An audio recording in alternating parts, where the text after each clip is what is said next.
ನಮಸ್ತೆ friends, welcome back to G K ಕಾನೂಸ್ kitchen. ಇವತ್ತು ನಾನು ತುಂಬ ಈಸಿಯಾಗಿ ಯಾವುದೇ ಮಸಾಲನೂ ರುಬ್ಬದೆ ಮನೇಲಿರುವ ಪದಾರ್ಥದಲ್ಲೇ ರುಚಿಯಾದಂಥ ತಲೆ ಮಾಂಸ ಫ್ರೈನ ಮಾಡ್ತಾಯಿದ್ದೀನಿ. ಮೊದಲಿಗೆ ಈ ಫ್ರೈನ ಮಾಡೋದಕ್ಕೆ 1 kg ಆಗೋಷ್ಟು ತಲೆ ಮಾಂಸನ ತೊಗೊಂಡು ಇದನ್ನು ಕ್ಲೀನ್ ಮಾಡಿಕೊಂಡು 2ರಿಂದ 3 ಸತಿ ನೀಟಾಗಿ ತೊಳೆದು ಇದನ್ನು ಈ ಥರ ಕುಕ್ಕರ್ಗೆ ಸೇರಿಸ್ಕೊತಾ ಇದ್ದೀನಿ.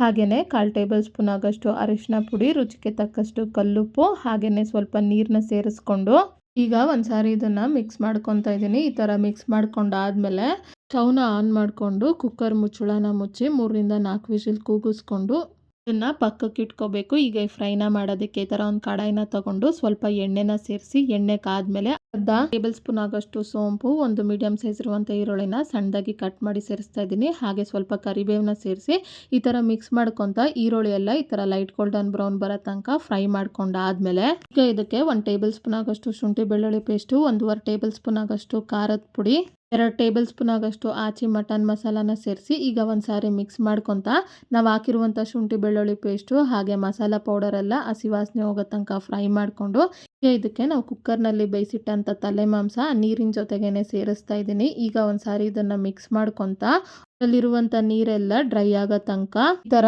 15ರಿಂದ 20 ನಿಮಿಷ ಬೇಯಿಸ್ಕೊತಿದ್ರೆ ನೋಡಿ ಈ ಕನ್ಸಿಸ್ಟೆನ್ಸಿಗೆ ಬರುತ್ತೆ.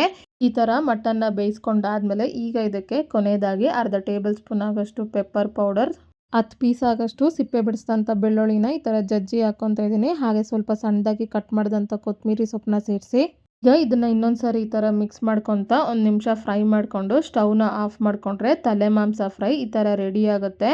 ಈಗ ಈ ತಲೆ ಮಾಂಸನ ಈ ಥರ ಸರ್ವಿಂಗ್ ಪ್ಲೇಟ್ಗೆ ತೊಗೊತಾ ಇದ್ದೀನಿ. ನೋಡಿದ್ರಲ್ಲೇ ಎಷ್ಟು ಈಸಿಯಾಗಿ ಮನೇಲಿರುವ ಪದಾರ್ಥದಲ್ಲೇ ತುಂಬಾ ಸಿಂಪಲ್ಲಾಗಿ ತಲೆ ಮಾಂಸ ಫ್ರೈನ ಹೇಗೆ ಮಾಡ್ಬೋದು ಅಂತ. ಈ ತಲೆ ಮಾಂಸ ಫ್ರೈನ ನೀವು ಒಂದ್ಸರಿ ಟ್ರೈ ಮಾಡಿ ನಿಮ್ಗೆ ಹೇಗೆ ಬಂತು ಅಂತ ನನಗೆ ಕಮೆಂಟ್ ಬಾಕ್ಸ್ನಲ್ಲಿ ತಿಳಿಸಿ. ಹಾಗೆಯೇ ನಿಮ್ಗೆ ಯಾವುದೇ ರೆಸಿಪಿ ಬೇಕಾಗಿದ್ದರೂ ಕಮೆಂಟ್ ಬಾಕ್ಸ್ನಲ್ಲಿ ಕಮೆಂಟ್ ಮಾಡಿ. ಹಾಗೆ ಈ ರೆಸಿಪಿ ನಿಮ್ಗೆ ಇಷ್ಟ ಆದಲ್ಲಿ ಲೈಕ್ ಮಾಡಿ, ಶೇರ್ ಮಾಡಿ, ಸಬ್ಸ್ಕ್ರೈಬ್ ಮಾಡಿ.